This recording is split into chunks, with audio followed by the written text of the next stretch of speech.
매일 아침 하나님과 함께 누리는 하늘의 양식, 오늘 만나. 아까 제1장.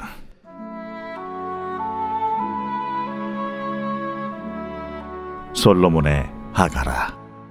내게 입맞추기를 원하니 내 사랑이 포도주보다 나음이로구나. 내 기름이 향기로워 아름답고 내 이름이 쏟은 향기름 같으므로 처녀들이 너를 사랑하는구나. 왕이 나를 그의 방으로 이끌어들이시니 너는 나를 인도하라. 우리가 너를 따라 달려가리라. 우리가 너로 말미암아 기뻐하며 즐거워하니 내 사랑이 포도주보다 더 진함이라. 처녀들이 너를 사랑함이 마땅하니라. 예루살렘 딸들아, 내가 비록 검으나 아름다우니 게달의 장막 같을지라도 솔로몬의 휘장과도 같구나. 내가 햇볕에 쬐어서 거무스로 말지라도 흘겨보지 말 것은 내 어머니 아들들이 나에게 노하여 포도원지기로 삼았음이라. 나의 포도원을 내가 지키지 못하였구나. 내 마음으로 사랑하는 자야, 내가 양치는 곳과 정오에 쉬게 하는 곳을 내게 말하라.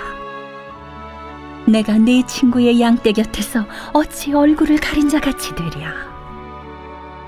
여인 중에 어여쁜 자야, 내가 알지 못하겠거든 양떼의 발자취를 따라 목자들의 장막 곁에서 너의 염소 새끼를 먹일지니라. 내 사랑아, 내가 너를 바로의 병거의 준마에 비하였구나. 내 두 뺨은 따은 머리털로, 내 목은 구슬꿰미로 아름답구나. 우리가 너를 위하여 금사슬에 은을 박아 만들리라. 왕이 침상에 앉았을 때에 나의 나도기름이 향기를 뿜어냈구나.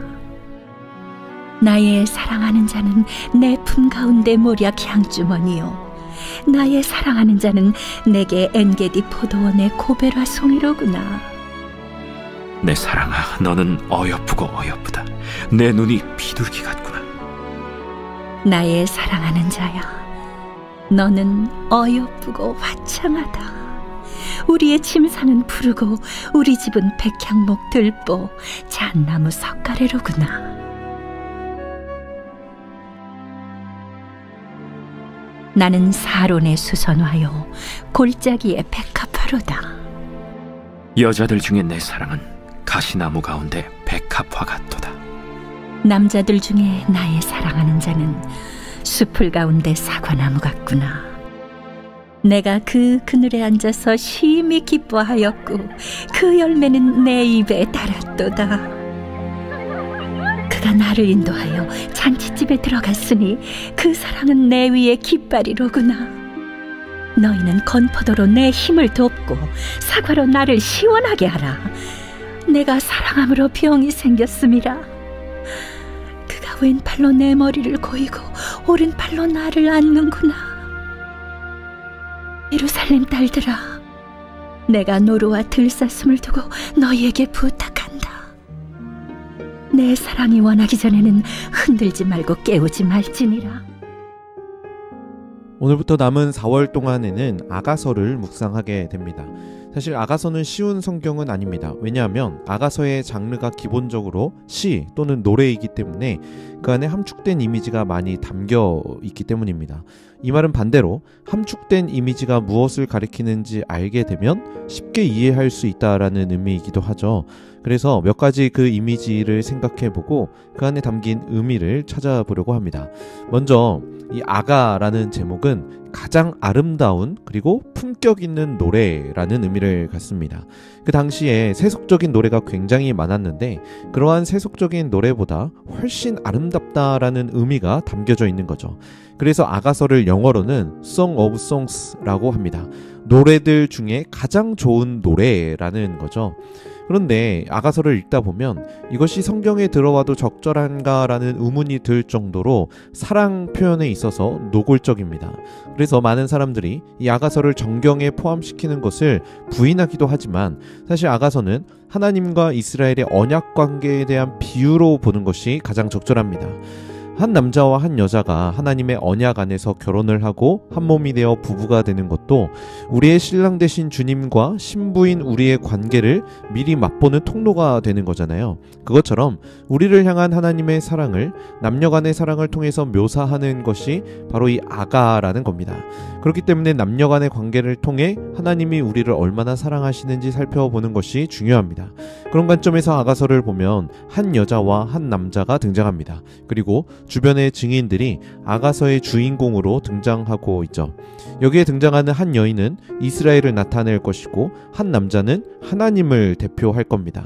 그리고 그것을 증언하는 수많은 사람들이 이 노래에 동참하면서 하나님과 이스라엘의 언약 관계를 나타내는 노래가 바로 이 아가서라고 할 수 있습니다. 먼저 아가서에서 노래하는 여인이 어떤 모습인지 살펴보는 게 중요할 겁니다. 5절에 보시면 예루살렘 딸들아 내가 비록 검으나 아름다우니 게달의 장막 같을지라도 솔로몬의 휘장과도 같구나. 5절은 여인의 고백인데요. 이 여인은 자신의 피부색을 가리켜서 검다라고 표현합니다. 게달의 장막, 솔로몬의 휘장도 검은 계열로 만들어졌기 때문에 그것이 자기의 피부와 비슷하다라고 여기는 거죠. 그렇다면 이 여인의 피부가 왜 검을까요? 6절에 보면은 내가 햇볕에 쬐어서 거무스름하다 라고 이야기합니다. 그리고 6절 뒷부분에는 포도원 지기로 삼았다 라고 표현하면서 이 여인이 포도원에서 일을 해서 피부가 검게 되었음을 알 수 있죠. 고대 근동에서도 피부가 하얀 것이 미의 기준이었습니다. 그런데 이 여인이 검다라고 이야기했다라는 것은 세속적인 사회가 인정하는 미의 기준에 미치지 못했다라는 것을 의미하겠죠. 그런데 한 남자가 등장해서 이 여인에 대해서 이렇게 표현하는 겁니다. 먼저 8절을 보시면 여인 중에 어여쁜 자야 라고 표현하죠. 수많은 여인들이 있었는데 그 여인들 중에 가장 아름다운 여인이라는 겁니다. 그리고 9절과 10절에 이렇게 표현합니다. 내 사랑아 내가 너를 바로의 병거의 준마에 비하였구나. 내 두 뺨은 따은 머리털로 내 목은 구슬꿰미로 아름답구나. 9절에 보면 여인을 바로의 말에 비유합니다. 바로에게 있던 말은 이 세상에서 가장 멋지고 가장 아름다운 말이었을 겁니다. 그리고 10절에서 뺨과 머리와 목이 아름답다라고 여인을 표현하고 있죠. 비록 여인은 스스로를 향해서 검다라고 말했지만 남자는 그 여인이 이 세상에서 가장 아름답다라는 겁니다. 한 남자가 한 여자를 사랑하는 표현으로도 볼 수 있겠지만 하나님께서 그의 사랑하시는 백성을 향한 고백으로, 그러니까 언약적 관계로 해석하면 하나님이 우리를 얼마나 사랑하시는지 알게 된다라는 겁니다. 그런 차원에서 너무 멋진 고백인 겁니다. 하나님께서 우리를 너무나 사랑하십니다. 우리는 우리의 죄로 인해 검은 존재들이죠. 어떠한 의로움이라든지 어떠한 정결함이라든지 우리에게 있지 않습니다. 로마서에서 바울의 고백처럼 우리는 연약했고 우리는 죄인이었고 하나님과 원수된 검은 자들이었습니다. 그런데 하나님께서 우리를 향해 너는 검으나 아름답다라고 말씀해 주시는 겁니다. 이런 관점에서 15절을 보시면 남자의 사랑의 고백이 이렇게 등장합니다.